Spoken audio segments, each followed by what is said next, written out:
बंधु माने आजिर एही कार्यक्रम को आपण मानक स्वागत।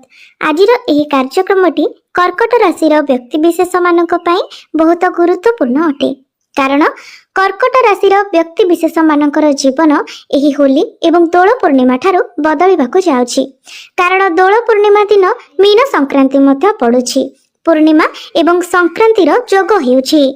एही दिन सूर्य राशि परिवर्तन करबा पई जाउछंती एवं 29 मार्च को शनि मध्य निजर राशि परिवर्तन करबाकु जाउछंती, जहा फल रे आपणकर जे शनि अढै चलीथिला ताहा मध्य समाप्त हेबाकु जाउछि। तो मोटामोटी भाबरे कहिबाकु गले सबु दिगरु आपणकर जीवन एही दोल पूर्णिमा होली ठारू बदलिबाकु जाउछि। आपणक जीवन रे नूतन सूर्योदय हेबाकु जाउछि। तेबे आपणक जीवन रे कौन सब परिवर्तन हेबाकु जाउछि? आपणकर स्वास्थ्य, शिक्षा, प्रेम जीवन, वैवाहिक जीवन, भाग्य, क्यारियर एवं व्यापार वाणिज्य रे केउ सब परिवर्तन हेबाकु जाउछि से विषय रे जानिबा पई आपण माने वीडियोटी को स्किप न करी शेष पर्यंत निश्चय देखंतु। एवं आपणकर जदि कर्कट राशि होई थाए तेबे वीडियोटी को लाइक करी चैनल टी को सब्सक्राइब करि दियंतु। कमेंट बॉक्स रे भक्ति एवं श्रद्धार सहित जय श्री कृष्ण निश्चय लिखंतु। तो बंधु माने आसंतु आरंभ करिबा आजिर एही कार्यक्रम को, जहा कि जन्म राशि एवं चंद्र राशि उपरे आधारित अटे। तो राशि चक्र 12 गोटी राशि मध्यरु चतुर्थ राशि हेउची कर्कट राशि। तेबे आपणको कुंडलीर तृतीय भावरे विराजमान अछंती केतु, अष्टम भावरे विराजमान अछंती शनि एवं सूर्य। तेबे 15 मार्च को सूर्य आपणकर नवम भाव को चलन करिवे एवं 29 मार्च को शनि मध्य आपणकर नवम भाव को चलन करिवे। आपणकर नवम भावरे विराजमान अछंती शुक्र, बुध एवं राहु। एकादश भावरे विराजमान अछंती देवगुरु बृहस्पति एवं आपणकर द्वादश भावरे विराजमान अछंती मंगल।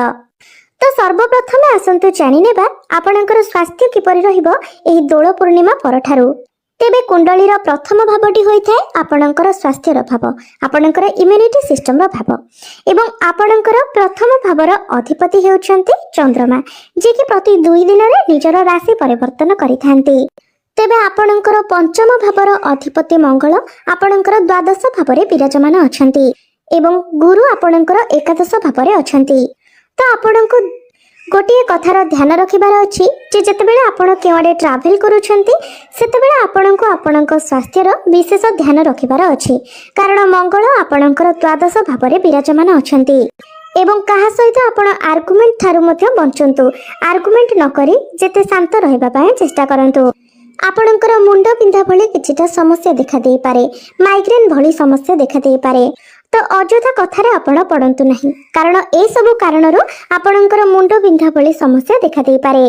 तेबे आपण केवल ए सब छोट छोट कथा प्रति ध्यान दियंतु, नचेत एहा व्यतीत कोनोसी गंभीर समस्या आपणकर स्वास्थ्य रे देखा जाउ नहीं। जो माने विद्यार्थी अछंती आपण मध्य निजर शिक्षा क्षेत्र रे सतर्क रहंतु, कारण पंचम भावटी होई थाए आपणकर शिक्षार भाव एवं आपणकर पंचम भावर अधिपति हेउछंती मंगल, जे कि आपणकर द्वादश भावरे विराजमान अछंती। तेबे द्वादश भावटी को कुंडली रे भलो बोली माना जाय न थाए। तो तरबरिया भावरे आपण निजर पाठ पढारे कोनोसी भी डिसिजन नियंतु नहीं। आपण 29 मार्च परे पाठ पढ़ारे किसी भी डिसीजन नहीं पारिबे, कारण 29 मार्च को शनि निजर राशि परिवर्तन करिवे एवं आपणकर शनि अढ़ीर मध्य समाप्ति होई जिवो। तो 29 मार्च परे आपणक पई समय बहुत भलो रहिबो। सेतेबेले जदि आपण किछि डिसीजन नियंती तो सेथिरे आपणको सफलता मिलिबो।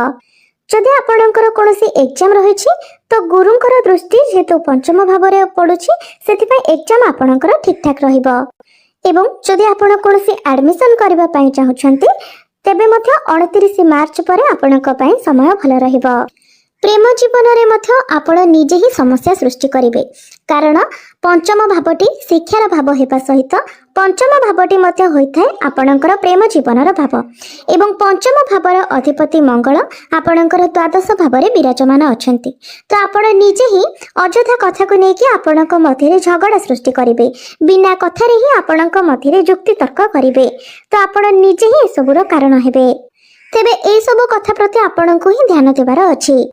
ଏହା ସହିତ ଦ୍ୱିତୀୟ କଥା ହେଉଛି ମଙ୍ଗଳ ଯେହେତୁ ଆପଣଙ୍କର ଦ୍ୱାଦଶ ଭାବରେ ଅଛନ୍ତି, ତେଣୁ ଆପଣ ଯାହାଙ୍କ ସହିତ ରିଲେସନସିପ୍ରେ ଅଛନ୍ତି ସେ ମଧ୍ୟ ଛୋଟ ଛୋଟ କଥାକୁ ନେଇକି ଜିଦ୍ କରିବେ ଏବଂ ବେଳେବେଳେ ଆପଣଙ୍କର କଥାକୁ ମଧ୍ୟ ସେ ଠିକ୍ ଭାବରେ ବୁଝିପାରିବେ ନାହିଁ। ଆପଣଙ୍କୁ ବେଳେବେଳେ ଇଗ୍ନୋର ମଧ୍ୟ କରିପାରନ୍ତି। ତେବେ ଏହାର ସେମିତି କିଛି ବଡ଼ ଖରାପ ପ୍ରଭାବ ଆପଣଙ୍କର ପ୍ରେମ ଜୀବନ ଉପରେ ପଡ଼ିବ ନାହିଁ। ବୈବାହିକ ଜୀବନର କଥା ଯଦି ହେବା ତ ସପ୍ତମ ଭାବଟି ହୋଇଥାଏ ଆପଣଙ୍କର ବୈବାହିକ ଜୀବନର ଭାବ, ଆପଣଙ୍କ ଜୀବନ ସାଥୀର ଭାବ ଏବଂ ଆପଣଙ୍କର ସପ୍ତମ ଭାବର ଅଧିପତି ହେଉଛନ୍ତି ଶନି, ଯିଏକି ଆପଣଙ୍କର ଅଷ୍ଟମ ଭାବରେ ନିଜର ସ୍ୱଗୃହରେ ବିରାଜମାନ ଅଛନ୍ତି। ତ ବୈବାହିକ ଜୀବନ ଆପଣଙ୍କର ବହୁତ ଭଲ ରହିବ।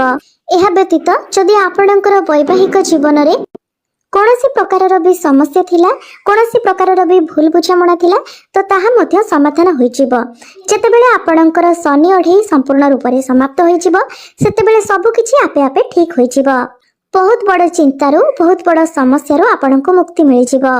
ଯଦି କୌଣସି ଋଣ କରଜର ଭାର ଆପଣଙ୍କ ଉପରେ ଥିଲା କିମ୍ବା କୌଣସି କୋର୍ଟ କଚେରୀ ମାମଲାରେ ଆପଣ ଫସି ରହିଥିଲେ ତ ସେସବୁରୁ ମଧ୍ୟ ଆପଣ ବାହାରକୁ ଚାଲି ଆସିବେ।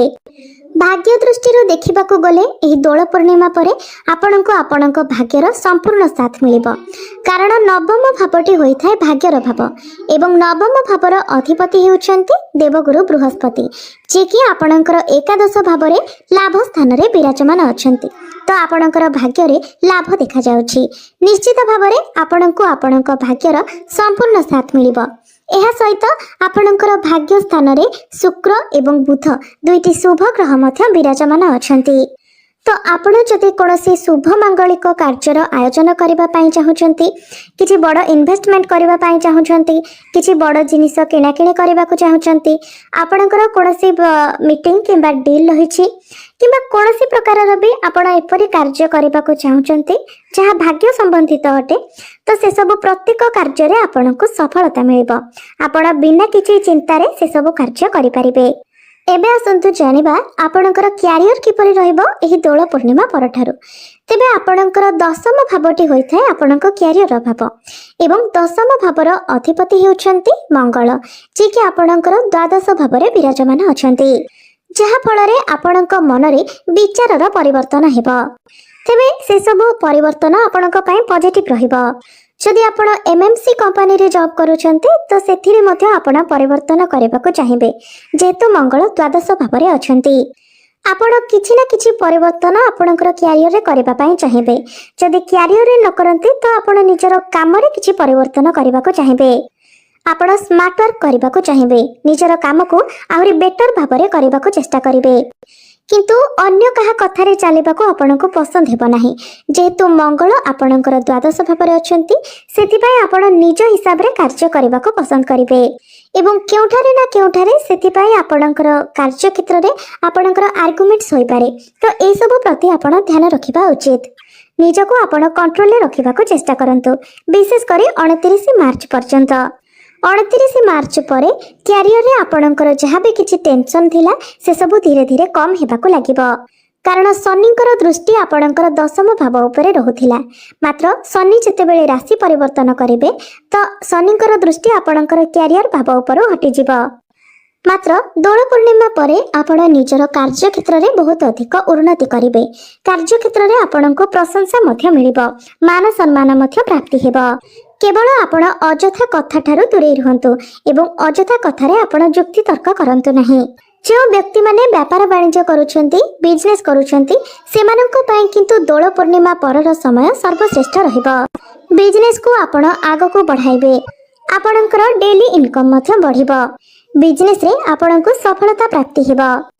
ତେବେ ଯାହା ବି କିଛି ଅଶୁଭତ୍ୱ ରହୁଛି ସେସବୁକୁ ଖଣ୍ଡନ କରିବା ପାଇଁ ଏବଂ ଶୁଭତ୍ୱକୁ ବୃଦ୍ଧି କରିବା ପାଇଁ ଆପଣ କିଛି ପ୍ରତିକାର କରିବା ଉଚିତ। ସେଥିପାଇଁ ପ୍ରତ୍ୟେକ ଦିନ ଆପଣ ହନୁମାନ ଚାଳିଶାର ପାଠ କରନ୍ତୁ ଏବଂ ପ୍ରତ୍ୟେକ ଦିନ ଆପଣ ମଙ୍ଗଳଙ୍କର ବୀଜ ମନ୍ତ୍ର ମଧ୍ୟ 108 ଥର ଜପ କରନ୍ତୁ। ପ୍ରତ୍ୟେକ ଦିନ ଆପଣ ଉଦିତ ସୂର୍ଯ୍ୟଙ୍କୁ ଜଳାର୍ଘ୍ୟ ଅର୍ପଣ କରନ୍ତୁ। ଏବଂ ପ୍ରତ୍ୟେକ ଦିନ ସନ୍ଧ୍ୟା ସମୟରେ ଆପଣ ଚନ୍ଦ୍ରମାଙ୍କର ବୀଜ ମନ୍ତ୍ର ମଧ୍ୟ 108 ଥର ଜପ କରନ୍ତୁ।